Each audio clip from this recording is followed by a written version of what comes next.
Hello बच्चों, सो my self ऋषि गुप्ता और आज हम PCET जो टेस्ट कंडक्ट हो रहा है उसके पेपर के सॉल्यूशन की बात करेंगे फिजिक्स की, राइट। तो क्वेश्चन नंबर फर्स्ट देखते हैं एक बार।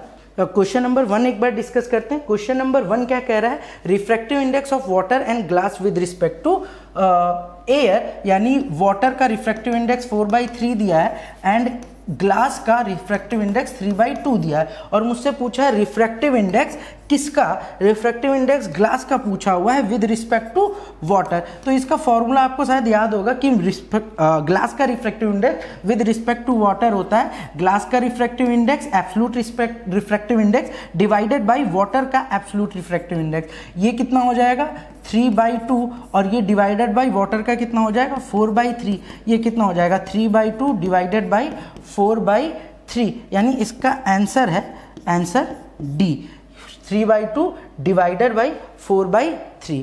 आई होप कि आपको पूरा का ये क्वेश्चन क्लियर समझ में आ गया होगा। ऑल्दो यहाँ पे साइन का थोड़ा सा मिस्टेक है बट आपके पेपर में सही रहेगा, ठीक है। बाकी नेक्स्ट क्वेश्चन चलते हैं। क्वेश्चन नंबर 2 एक बार ट्राई करते हैं। क्वेश्चन नंबर 2 क्या कह रहा है, what will be the nature of image formed an object which is placed between infinity and pole of convex mirror। तो कॉन्वेक्स मिरर आप सबको पता है मेरे पास इस तरह से होता है, ये मेरे पास उसका प्रिंसिपल एक्सिस हो गया, ये हो गया उसका पोल, और कह रहा है ऑब्जेक्ट मेरा रखा है पोल और इन्फिनिटी के बीच में कहीं। तो अगर आप यहाँ पे ऑब्जेक्ट रखते थे तो आपको याद होगा कि मेरे पास यहाँ पे इसका जो इमेज बनता था वो इमेज ऐसा कुछ बनेगा। अगर मैं इसका रे डायग्राम बनाऊँ तो रे डायग्राम कुछ इस तरह से निकल के जाएगा, ठीक है ना। तो ये उसका क्या बनेगा, इमेज बनेगा हमेशा। तो ये इमेज कैसा है आपके पास, ये बिहाइंड द मिरर बन रहा है और बिटवीन पोल एंड फोकस, इसका फोकस ये यहाँ पर है, तो बिटवीन पोल एंड फोकस के बीच में ही हमेशा बनेगा और इरेक्ट बनेगा, यानी इसका आंसर कितना हो जाएगा, इसका आंसर हो जाएगा ऑप्शन ए। क्लियर है। चलो नेक्स्ट क्वेश्चन एक बार ट्राई करते हैं। क्वेश्चन नंबर 3 क्या कह रहा है एक बार उसको देख लेते हैं। क्वेश्चन नंबर 3 कह रहा है a plane mirror is placed vertically facing north. तो लेट्स सपोज मेरे पास ये मैंने एक प्लेन बना दिया, हॉरिजॉन्टल प्लेन है, ठीक है ना। मैं यहाँ पे आपको एक बार रिप्रेजेंट कर देता हूँ डायरेक्शन, और प्लेस किस डायरेक्शन में, नॉर्थ डायरेक्शन में है। तो ये हो गया एन, इसको एन मत लेना, वर्टिकली फेसिंग नॉर्थ, तो ये नॉर्थ ले लेता हूँ एन ई, क्या ये इस तरह से हो जाएगा, ठीक है। अब यहाँ पे जो प्लेन मिरर है, प्लेन मिरर मेरा कैसा रखा हुआ है, वर्टिकल रखा है, मगर किस साइड में फेस है, इसका नॉर्थ साइड में फेस है।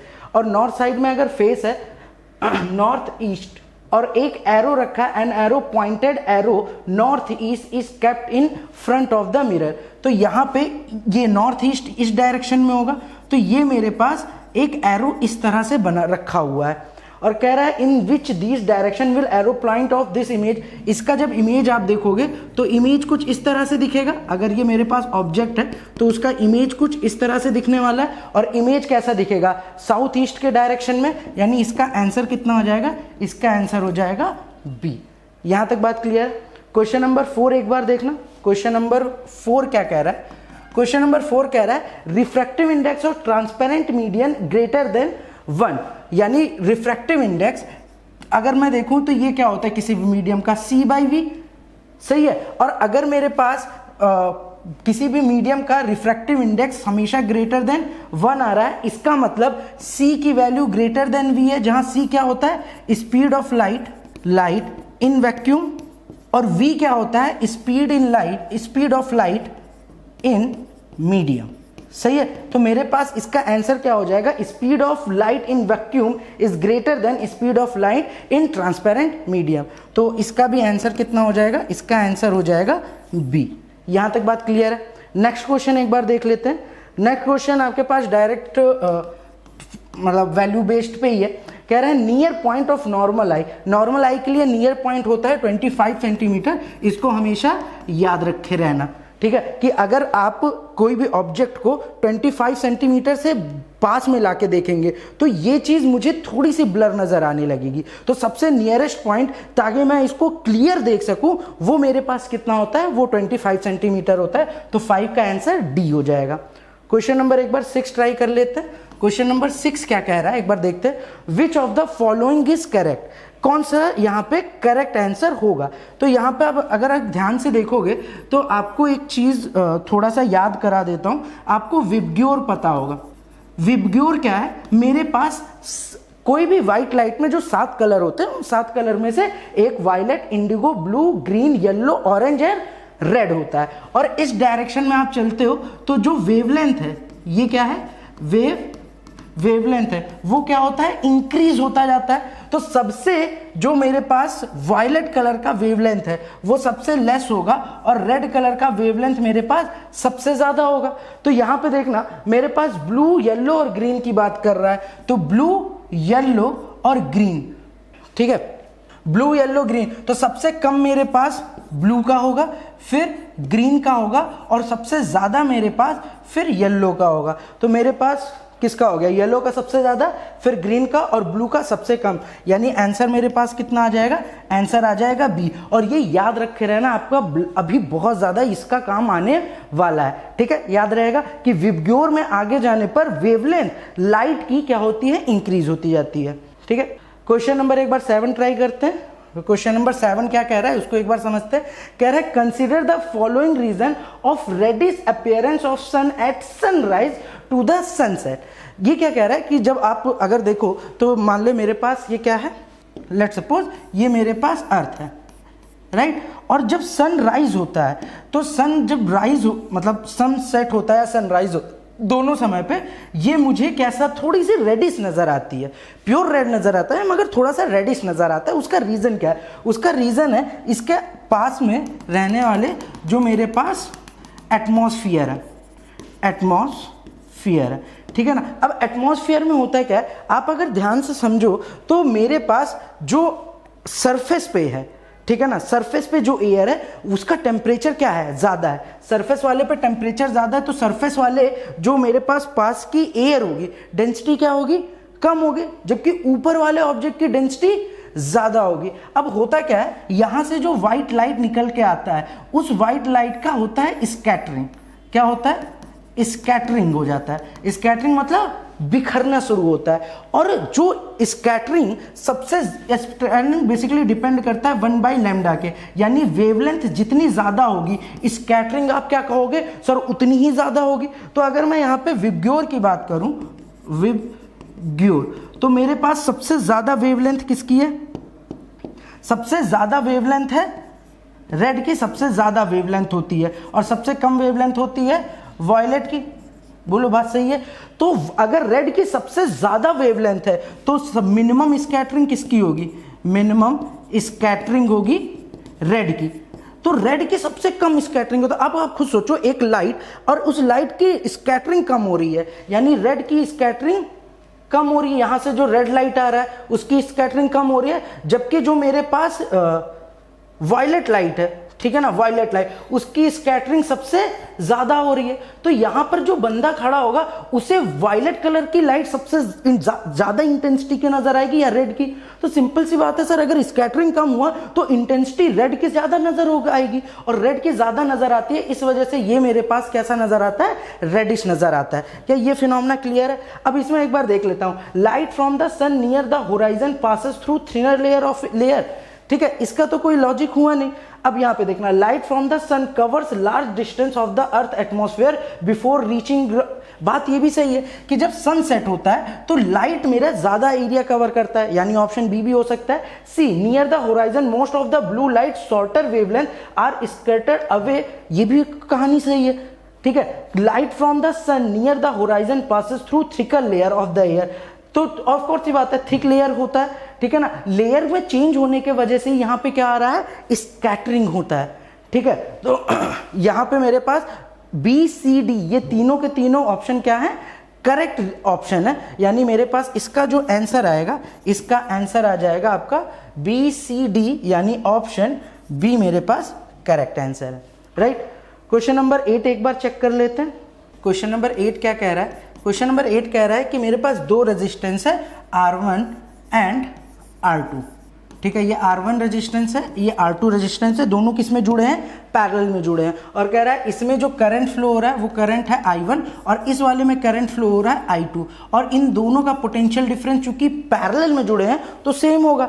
और यहाँ से जो हीट निकल रहा है वो होगा H1 और यहाँ से जो हीट निकल रहा है वो है H2। अब मुझे H1 बाई H2 का रेशियो निकालना है, तो आपको H का फॉर्मूला पता होगा, ये होता है V square by R into T, जहाँ T एक H क्या बोल रहा है फॉर 1 सेकंड के लिए, T की वैल्यू 1 सेकंड है, यानी H की वैल्यू कितनी हो जाएगी V स्क्वायर बाई R। तो यहाँ पे H1 बाई H2 का एक बार रेशियो लेना, H1 की वैल्यू क्या हो जाएगी, V तो पोटेंशियल दोनों रेजिस्टेंस का सेम है, तो V square by R1 divided by V square by R2 हो जाएगा, V स्क्वायर से V स्क्वायर कट जाएगा, ये कितना हो जाएगा R2 डिवाइडेड बाई R1 हो जाएगा। तो इसका आंसर आपको ऑप्शन नंबर कितना मिल जाएगा, H1 by H2 equal to R2 by R1, option A correct answer है। इसके बाद क्वेश्चन नंबर 9 एक बार देखते हैं। क्वेश्चन नंबर 9 क्या कह रहा है, क्वेश्चन नंबर 9 कह रहा है क्या student plots a VI graph for 3 sample nichrome wire, resistance R1 R2 R3 है, चूज द फॉलोइंग स्टेटमेंट। अब देखना, आपका अगर मैं यहाँ पे ग्राफ देखूं तो ग्राफ क्या दे रखा है, I वर्सेस V का ग्राफ दे रखा है। और यहाँ पे अगर मैं इस ग्राफ को एक प्लॉट करके ये एक ग्राफ बनाता हूँ, तो यहाँ पे देखना इस ग्राफ का स्लोप कितना लिखोगे, इस ग्राफ का स्लोप लिखोगे। अगर मैं स्लोप लिखने की बात करूँ तो ये मेरे पास हो जाएगा करंट I और ये हो जाएगा V, तो ये स्लोप हो जाएगा I बाई V, ठीक है ना। और ओम्स लॉ से आप V equal to I R लिख सकते हो, तो R की वैल्यू कितनी हो रही है, V बाई आई होगा, R की वैल्यू V बाई आई होगा। और V बाई आई को क्या लिख सकते हो आप, 1 बाई स्लोप लिख सकते हो, V बाई आई को 1 बाई स्लोप लिख सकते हो, यानी स्लोप जितना ज्यादा रेजिस्टेंस उतना कम, यानी स्लोप किसका सबसे ज्यादा है, R3 वाले का सबसे ज्यादा स्लोप है, सबसे ज्यादा R3 का स्लोप है, तो रेजिस्टेंस R3 का सबसे कम होगा, फिर R2 का होगा, फिर R1 का स्लोप, सॉरी R2 का स्लोप सबसे कम है, सॉरी यहाँ पे R3 का स्लोप सबसे ज़्यादा है तो रेजिस्टेंस सबसे कम होगा, R2 का स्लोप सबसे कम है तो R2 का रेजिस्टेंस सबसे ज़्यादा होगा, और फिर किसका आएगा, R1 का, यानी R3 का सबसे ज़्यादा होगा, सबसे कम होगा, R3 का सबसे कम होगा, फिर R1 होगा और R2 का सबसे ज़्यादा होगा, यानी आंसर इसका कितना हो जाएगा, इसका आंसर हो जाएगा आंसर डी। क्लियर है। क्वेश्चन नंबर इसी तरह से 10 भी है, क्वेश्चन नंबर 10 डिस्कस कर लेते हैं। The resistance of VI given below, V versus I का ग्राफ दिया है और ये कुछ इस तरह का ग्राफ है, तो रेजिस्टेंस कितना होगा, फिर वही V इक्वल टू IR होता है, तो IR की वैल्यू कितना होगा, V बाई आई, और V बाई आई क्या है, इसका स्लोप ही तो है। तो एक बार ग्राफ में प्लॉट करता हूँ, तो कह रहा है जब मेरे पास करंट 5 एम्पियर है तो उससे पोटेंशियल कितना है, 3 वोल्ट है, तो एक बार वैल्यू पुट कर देता हूँ, V की वैल्यू जब 3 वोल्ट है तो ये कितना आ रहा है, 5 आ रहा है, ये वैल्यू कितना हो जाएगा, 0.6 ओम के आसपास हो जाएगा, यानी आंसर मुझे कितना मिल जाएगा, आंसर बी इसका करेक्ट आंसर है। ठीक है। क्वेश्चन नंबर 11 एक बार चेक करते हैं, क्या कह रहा है, मैग्नेटिक फील्ड का SI यूनिट। तो मैग्नेटिक फील्ड को SI यूनिट तो आप वेबर पर मीटर स्क्वायर भी लिखते हो, ठीक है, ये भी होता है, गॉस से भी रिप्रेजेंट करते हो, ये भी होता है, और आपके पास टेस्ला भी, ये भी मेरे पास, ये तीनों के तीनों यूनिट मैग्नेटिक फील्ड के इंटेंसिटी को रिप्रेजेंट करते हैं। डी ऑप्शन ये मेरे पास रॉन्ग है, तो इसका आंसर कितना हो जाएगा, डी हो जाएगा, डी न्यूटन पर एम्पियर, ये मेरे पास मैग्नेटिक फील्ड के यूनिट को रिप्रेजेंट नहीं करता है। ठीक है। क्वेश्चन नंबर 12 एक बार डिस्कस करते हैं। क्वेश्चन नंबर 12 क्या कह रहा है, induce electromotive force produced by electromagnetic induction is directly proportional to resultant resistance of circuit, magnetic flux, rate of change of magnetic flux या चेंज इन फ्लक्स। तो जो ये इलेक्ट्रोमैग्नेटिक फोर्स होता है ये डिपेंड करता है आपके पास सी ऑप्शन पे कि आप किस रेट से मैग्नेटिक फील्ड को चेंज कर रहे हो। ठीक है। एक छोटा सा एग्जांपल देने की कोशिश कर रहा हूँ, induce electromotive force produced by electromagnetic induction. तो इलेक्ट्रोमैग्नेटिक इंडक्शन ई ये आपका डायरेक्टली प्रोपोर्शनल होता है rate of change of magnetic flux, ये होता है -d∅/dt। ये एक बार याद रखे रहना, ठीक है, कि किसी भी ऑब्जेक्ट या फिर किसी भी लूप के अंदर आपके पास जो EMF जनरेट होता है, EMF जनरेट जो हो रहा है वो डिपेंड करता है कि इसमें मैग्नेटिक फील्ड या मैग्नेटिक फ्लक्स किस रेट से चेंज हो रहा है। ठीक है, तो ये एक बार दिमाग में रखे रहना। काफ़ी है। तो इसका आंसर कितना हो जाएगा? इसका आंसर हो जाएगा option number C. Question number 13 एक बार ट्राई करते हैं। क्वेश्चन नंबर 13 क्या कह रहा है? ईएमएफ निकालने का जो तरीका है वो मेरे पास Fleming right hand thumb rule होता है, यानी इसका आंसर डी आ जाएगा। सिंपल सा है। क्वेश्चन नंबर एक बार 14 डिस्कस कर लेते हैं।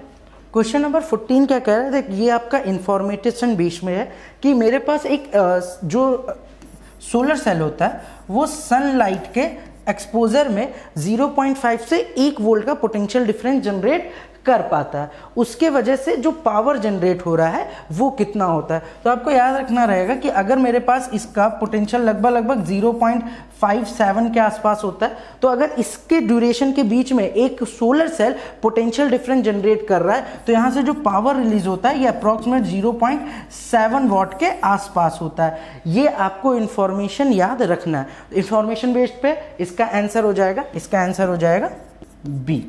क्या यहाँ तक बात क्लियर है? चलो क्वेश्चन नंबर 15 देख लेता हूँ। क्वेश्चन नंबर 15 भी आपका इंफॉर्मेशन बेस्ड है। कह रहा है to produce electricity thermal power plant. Thermal power plant में बेसिकली आपका क्या कहता है, आप वाटर को क्या करते हो, हीट करते हो, जिसके वजह से आपके पास टरबाइन रोटेट करता है और उस टरबाइन रोटेट होने की वजह से आपको इलेक्ट्रिसिटी जनरेट होता है। तो उसके लिए थर्मल पावर प्लांट पे या फिर आप कोल का यूज करते हो, ठीक है, या फिर पेट्रोलियम का यूज करते हो या नेचुरल गैस का यूज करते हो। 3 होता है आपके पास, कोल होता है या पेट्रोलियम होता है या फिर आपके पास नेचुरल गैस होता है, ठीक है। ऑल्दो सीएनजी, एलपीजी ये सारी चीज़ें यूज़ हम जनरली नहीं करते क्योंकि सीएनजी और ये सारी चीज़ें नेचुरल गैस से ही कंस्ट्रक्ट होकर आती हैं। तो हम वहाँ पे केवल नेचुरल गैस यूज़ करते हैं, पेट्रोलियम या कोल यूज़ करते हैं थर्मल पावर प्लांट पे, इसके अलावा नहीं यूज़ करते। तो 15 का आंसर आ जाएगा आपके पास ऑप्शन ए, ठीक है। आई होप कि आपको ये सारी चीज़ें क्लियर समझ में आ गई होंगी। थैंक यू वेरी मच बच्चों, बाय।